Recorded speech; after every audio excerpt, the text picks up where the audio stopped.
I immediately said to him, I appointed you, and I'm the only person who can de-appoint you.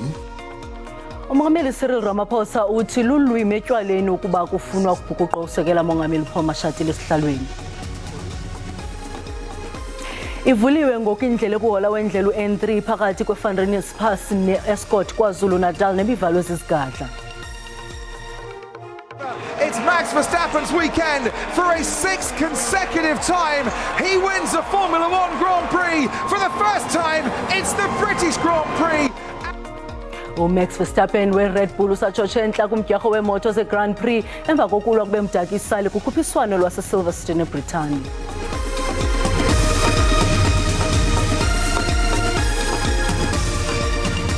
Molweni emakhaya nankuvimbe sinilungiselele wona ngokuhlwanje. Umongameli Cyril Ramaphosa uthi akukho cebo lokugxotha usekela mongameli Paul Mashatile okwemva kwengxelo ezibalulwe ngusekela mongameli ngalombandela.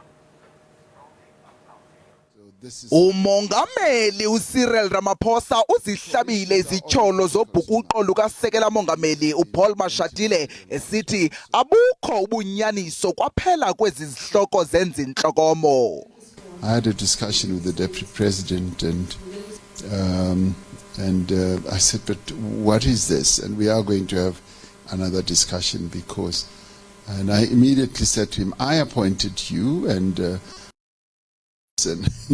who can de-appoint you, and it's just no thought, no plan, no inkling whatsoever that something like that could be in the works. Ramaphosa ebekuyingxoxo namajelo Iindaba emva komhlangano wekomiti ye-ANC jikelele yakule mpelaveki eBoksburg. Ikomiti ye-ANC ishukuxe imiba ebalekayo eqhoka eli equka kodwa engaphelelanga kule ucimicimi ungeno lwemida yeli ngokungekho mthethweni iyantlukwano ngokumayela neenqule eqhukwe zamandla. Ramaphosa uthe ikomiti ye-ANC ikhuthazekile inkqubekela. The NEC was rather encouraged to see that the electricity availability factor is continuing to rise and is hovering around 60%, with the incidence of load shedding having been reduced from around 6 now, stage 6 rather, hovering around stage 3. Kumngeni woqebu lokuvalela umongameli waseRussia uVladimir Putin ludluliswa yi-IEC nengqongqothela yeBRICS. Umongameli uRamaphosa uthe lo mhlangano awuzokubanjwa ngobuxhakaxhaka banamhla. Ivuliwe ngoku indlela enabakuhola wendlela u-N3 phakathi kweFandrinius Pass ne-Escort KwaZulu Natal. Le ndlela ibivaliwe ngenxa yeenkqubo zokucoca imvuthuluka sezigadla ezintandathu bezinongquzulwano kusasa namhlanje. Abasemagunyeni bathi ulibaziseko kuhola wendlela u-N3 kuluthwaxa ilizwe ngeebhiliyoni zeerandi nanjengoko amaziko amabini oqoqosho lwaseDurban nelaseRhawutini ethungelana ku-N3. Ngokombiko amaphoyisa amaloli ayisithupha ashiswe ngesikhathi eqeda kumiswa ezama ukunyuka umango eFandrinius Pass. Kube khona ukudubula ngaphambi kokuthi athelwe ngopetrol angqongqiswa akekho limalile. Eshiswa abantu ekuthiwa bebehamba ngeToyota Avanza wadubula namaloli ekuqaleni ngaphambi kokuba bawabhunyele ngopetrol. Sizitholile ke nokho iipakpak za petrol ebezikhona la enkundleni la eFandrinius Pass. Kodwa ke into esibongayo ukuthi awukho umphefumulo ophumile, kodwa umonakalo mkhulu kakhulu kule ndawo. Abashayeli bamaloli abebevaleleke kulomzila amahora amaningi bathi akukho kuphepha kulothela wayeka u-N3. We're not safe on the road. Just because of this that is happening almost a week or something. When we saw people on the road, we are like getting frightened that maybe they can do something wrong to us. Njengoba amaphoyisa ephenya lolu daba, ungqongqoshe amaphoyisa uGeneral Bhekicele uthi bakhona abamayaniswa nezigameko zokushiswa kwamaloli asebaboshwa. Last time we checked, we had arrested 47 people around the trucking issues and all that. We send them to court so they get paid. Maybe sometimes the prosecution and magistracy can tell us. Iphathimandla eyilawule zomgwaqo zithi basazoqhubeka abasebenzi baqaphele imizila ngelokhozi. Umgwaqo khona usuvule ku-N11. Eindabeni za SABC nginguvusi Khumalo eFandrinius Pass. Liyonyuka izinga lokuxhonyiswa kweemoto ezithwala imali eMpumalanga konzakaliswe abalindi abane kwiziganeko ezibini zokuqweqwediswa kweemoto ezithwala imali ehlanzeni kule veki. Amapolisa azingela abaphangi ababaleke nentwenke engadizwanga emva kokuqhushumbiswa kwezi moto. Uqweqwediswe enye imoto ethwala imali kumgwaqo R40 eMarit eBushbuck Ridge. Kuqhamke uqhoqhozwano phakathi konqala intloko nabalindi konzakala amagosa okukhusela amabini. Ukhe wavalwa umgwaqo ngelixa amapolisa beqokelela inkcukacha lokuba likhubalo kuphando lwezikrelemnqa. Kwiintsuku ezintathu ezidluleyo naseSABC kumgwaqo White River kuphangwe enye imoto ethwala imali. Iqela lamadoda livulele ngezulu lezandla laphela emehlweni nentwenke yemali engaqangazwanga. Abalindi ababini abafulathelwe ngamawabo babolekisana ngencwina nezigulana esibhedlela. Abahlala bambonzeleke kwindawo yeqhwayelo ngelokuzixathulela iintsalela baphazamisana nengalo yomthetho batshilo abakwantsasana. Kuwe ikhephu kwiintaba zaseSeries kwiphondo lentshona koloni kuvakala inkwankca kulo lonke eliphondo nanjengoko kukho umsingo bandayo kulindeleke ukuba iqhubeke ingqele eqhaqhazelisa amazinyo nemvula emandla kwiingingqi eziliqela kweliphondo. Umyezo wezilwanyana zasendle iMatrosberg Nature Reserve utsala uninzi nanjengoko abantu begaleleka ngobuninzi kuwo ngobubusika nangona kukho ingqele eqhaqhazelisa amazinyo ngethemba lokuzibonela ikhephu. We had great snow yesterday and last night. We even had snow down to reception and at the restaurant. And we had a few people there that could actually see the snow falling, which is always more spectacular than just seeing the snow on the ground. Unfortunately, this morning we had some rain that washed some of the snow away, but in the mountain there's still a lot of snow. Inkonzo yomzantsi Afrika yemozulu iqikelela ukuba usuku lwangomso luza kuba lolona lubandayo ngenxa yokubakho komsinga womoya obandayo. Kukwalindeleke ukuba kuwikhephu nemvula emandla kule ngingqi ukanti abantu abangenazindawo zokufihla intloko ngabona baza kuchatshazelwa yile ngqele iqhaqhazelisa amazinyo. Ukuhlala estratweni kunzima kule simo esikuso kona manje ngoba kuyabanda kuyagodola. Lo makungatholakala nje omunye umuntu ozozwela buhlungu esasilethele ingubo nempahla ezifudumele. It's difficult coping. Sleep not good at all because there's always noise, there's always elements that come wake you up, and then once you're awake you can't go back to sleep. If anyone is to help me, I would not expect any big favor apart from maybe a donation of a tent, a small tent, just so that I could shelter myself from the rain. Kukhutshwe isilumkiso somoya obhudla ngamandla iAlexander Bay nasePlattenberg Bay. Iziko elijongene nentlekele lithi libeke phantsi kweliswe libukhali lemeko. Uqinisekisa ukuba abahlali bayamelana nengqele ezisikethanjeni, umbutho ongajonganga nzuzo eKarega iMother's Gift ubonelela ngesuphu, iziqhamo nemifuno kubahlali abasweleyo. Lo mbutho unikela ngokutya okushushu kubahlali abakumakhulu kwanobuhle neziphaluka qho ngeveki. Kwezi ngqele ziquqisa iMpuma Koloni kobubusika imfuno yokutya okushushu yandile. Amaqondo obushushu afikelele kwi-11 degrees eTinarha namhlanje. Uninzi loluntu lwalapha ludinga ukutya okushushu njengoko kubanda. Akukabethi nentsimbi yesishumi kusasa kodwa abantu abatsha nabantu abadala sele befolile ukufumana into eyaphantsi kwempumlo. Ingakukutya kokuqala nokugqibela kusuku kubantu balapha. Le soup kitchen iluncedo kakhulu kubantu balapha nezinye lokishi nalapho izinga lendlala liphezulu. It's a pleasure for you people to assist us in taking care of our children in this community. It's good, you see, because there is people who stand up for our young kids here in Kaba, but the concern is the youth need jobs. Ubuhlwempu nentswelangqesho ziphezulu kakhulu kule ngingqi kwaye uluntu lwalapha lubuleka kakhulu kwizamo zabo. My heart went out this morning when I see some of them don't even have shoes. They were standing in the cold just to have something to eat. Might be their last. That's what the mothers keep standing for, to provide for these kids. Lindeke ukuba ingqele iqhubeke de umvulo. Dingulerato Fekisi kwindaba ze-SABC eTinarha. Nanjengoko ixhumile kuma-47 amanani abantu abasutywe kukufa ngenxa yekholera, isebe lezempilo lilumkisa abahlali kwiindawo ezichaphazelekileyo baqaphele amanzi abawaselayo. Okukulandela izimemilelo ezandayo zongenelelo olukhawulezileyo zemibutho yoluntu nemanyano. Kodwa kwiindawo ezichaphazelekayo sesisifo imeko iyayiba mandundu. Elowo unxanelwe ukufumana amanzi acocekileyo. Yinzukazi ke ukuwafumana. Oluluntu luxhomekeke kufumaneni amanzi acocekileyo kwezi zigadla. Kodwa ukuba ziye azafika kunyembeleka bawafumane kwimijelo ekufuphi. Kungenjalo bawacele kwammelwane. Akukuhlanga, asinawo amanzi. Amanzi yinto esiphila ngayo. Sixhomekeka kwimvula ukufumana amanzi.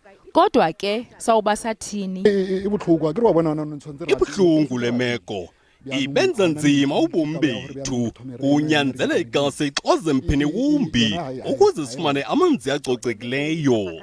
Ayikacaci ncam imvelaphi yekholera kanti kusaphandwa. Kwi-47 ebhubhileyo abayi-35 ngabantu baseGauteng, isithandathu eFreystata, bane eLimpopo, babini eMpumalanga. Uluntu oluthwaxeka nobomi amaNstral luhleli exhaleni. Coming here, it's giving us anxiety. I don't want to lie. It's really scary. We buy the water. Well, we buy the water. I don't know about others, and I think others boil the water, but we buy. Imeko isemaxongo azizincam impendulo nezisombululo kwabasemagunyeni.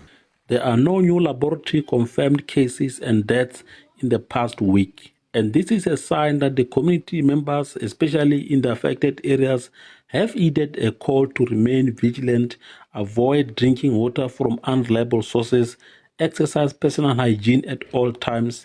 Impawu zesifo ikholera ziquka utyatyazo, kungabi nazinzo, yaye ukuba azithathelwa amanyathelo zisingisela ekufeni. UMzantsi Afrika uzimisele ukuqinisekisa ukuba uluntu lwasezilalini luyazuza kwimbumba yamazwe iBRICS, okuvaliswe ngusekela mphathiswa wezobudlelwane nobambiswano lwamazwe jikelele uKenneth Mashego Dlamini. Ukuqhakaza kwendawo yesithili saseVembe kuqaqambe ngokugqibeleleyo. Le ndawo ivame ukubizwa njengengqaka yokutya yelizwe nanjengoko ityebile ukuvelisa izityalo. Inxalenye yamabhongo ngale ndawo bubumbethe-mbethe bayo obuthi butsale abakhenkethi. Isebe lezobudlelwane nobambiswano lwamazwe jikelele lithi bamaxhapheshu nezicwangciso zokuqinisekisa ukuba uqoqosho lwasezilalini luyaxhamla kwimbumba yamazwe iBRICS. I brought a number of ambassadors here to come and see for themselves where their business people can have interest, also partner with the people of Vembe. Eliphulo lamkelwe ngezandla ezishushu ngamashishini asekuhlaleni. We were having a challenge of materials with the issue of price because we were buying locally, but then I believe from now we will be able to source the materials from China. We are partnered with a Russian company on our streaming platform, so this is already giving us fruitful things. Amanye amagosa athi abatyalimali abathile kumazwe wabo sele bobonakalise inhliziyo ezimhlophe ekutyaleni imali kule ngingqi. Kunjalo baqononondise isigqibo seBRICS sokuzijula ijacu ekwenzeni liqilima ezoqoqosho ngophuhliso jikelele. Within BRICS, we promote peace, development, and progress for the people. Lembonakaliso yale ndawo izawuse kushiyeke iveki ezimbalwa ukuya kwingqungquthela equlunqiweyo yeBRICS ngo-August neza kubanjelwa eGauteng. Sithanda ukulumkisa abo ngelinqaku ugebengu lumasikizi lwesibini esesikhulile kuqoboqobo eMpuma Koloni lushiye uluntu lunxunguphele. Esisibini sixatyelwe de sasweleka kutyholwa umzukulwana waso minyaka engama-28 esisehlo sehle phambi komzukulwana obelele nomakhulu wakhe. Ukufumana ingxelo masive kwintatheli SABC uLubaba Lutata. Wanqayi kwilali yaseChatha kuqoboqobo luzilile emveni kokuba amalungu amabini osapho lwayo ethe abulawa kule mpelaveki. Tyholwa ngelithi elixhego ke kunye ke nelixhegokazi abulewe ngumzukulwana wawo nothe ke wawaxhaxha apha ke kule ndlu sihleli kuwo. Esisehlo ke sothuse kakhulu abantu bale ndawo. Kungoku nje ndinalo ke ulungu losapho ngizathu ke lisichazele ngokuthe kwenzeka. Mama masibolele kakhulu ngexesha lakho. Ndiyaqonda into yoba kuni uyamkela le meko. Inkosi tata. Ewe kusebuhlungu kakhulu. Sexhalekile silusapho lokaNqayi emveni kwesithwakumbe esimbi esinje sokuthi sibulawelwe abazali bethu kumzukulwana katata nomama. Sixhalekile umbono ubumbi yonke lento yenzeke apha kule ndlu sihlele kuyo. Safika kulo mbono indlu idada igazi belele kulolo gazi linjalo. Sixhalekile kakhulu kuba bingabantu bingabazali ebekuxhonyenywe kubo apha ekhaya, ingabo abazi-main breadwinners apha ekhayeni. Mna njengentombi yabo endala akukho mntu uphangelayo apha esigxina. Makhe ngoku sithi xaxa kwimiba ye-social media njengesiqhelo ke ukhona umqadi ukusityebisela phambi kokuba siye kumanqaku apha phambili kule veki. Sandile masishwankathele incoko yethu yayizolo. Bangayifumana phi abantu inkcazelo ethe vetshe ngokuba kuthwane ngepage yomntu osele sishile? Masibulele ngethuba, masibakhumbuze nje abantu igama layo lento kuthiwa yi-memorialization ye-page. Kukho into ethe yesilungu ethi prevention is better than cure. So siyabacebisa abantu bayenze lento umuntu esaphila okokubana atyumbe lo mntu simbiza ngobana yi-legacy contact. Kodwa ke ngenxa yexesha le-TV inkcukacha ezibhetere bazawukwazi ngayo ukuthi bazawukwenza njani ukuthi babhalele ku-Facebook okanye ku-Twitter ukuthi bayivale i-account yomntu emveni yoba idlulile emhlabeni. Mabalandele ipage kaSandile Hlangani, ndinguSandile Hlangani kuzo zonke i-social media pages. Singaphosanga amaseko ke Sandile, ngawaphi amanqaku ahamba phambili? Inqaku elihamba phambili abantu abathetha ngalo kakhulu namhlanje bawuyawukhumbula kunyaka ophelileyo ngoJulayi bekukho lento kusithiwa zi-unrest apho abantu bebetshisa khona bemosha impahla yabo, izinto ezifana ne-library kwakunye namaholo.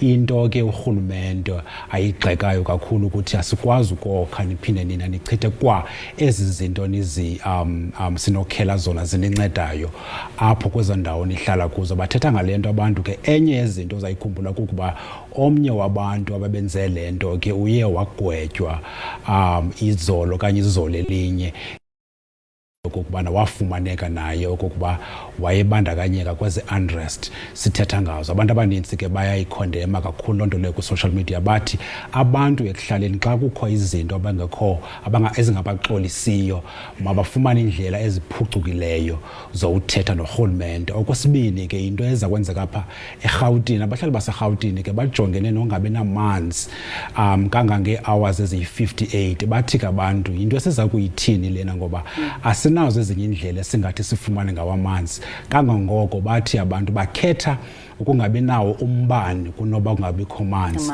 So uza kuyicinga ke nawe kokuba already akukho umbane, the next thing akuzubakho amanzi. Bathi ke abantu abayazi ukuthi baza kwenza njani ke ukujongana nayo loo nto leyo. Okwesithathu nje ukukhawuleza sizamkhumbula uRosemary Ndlovu owaziwa njenge-serial killer owagwetywayo. Abantu abaninzi ke into ebangela uba mabathethe ngale nto kukuba uye wafunyanwa ene-cellphone ngaphakathi esiseleni sakhe. Abantu abaninzi ke kuTwitter bathetha ngento yokuba icacile into yokokubana abantu abaninzi banamalungelo eprison ukodlula abanye abantu ngoba bakhona abantu abangakwazi uyozifumana ezi-cellphone. Kuthiwa ke kuTwitter ngumntu otheni yena uRosemary lo une-cellphone kwaye bathi xa bemjonge mhle kakhulu, uzifumana phi ezi zinto zokuzenza uba makabe mhle kangaka qho xa evele enkundleni zamatyala. Sibulele mawethu ngokusibeleka indlebe ezangomso siza noxa bethu ngesizulu kamnandi.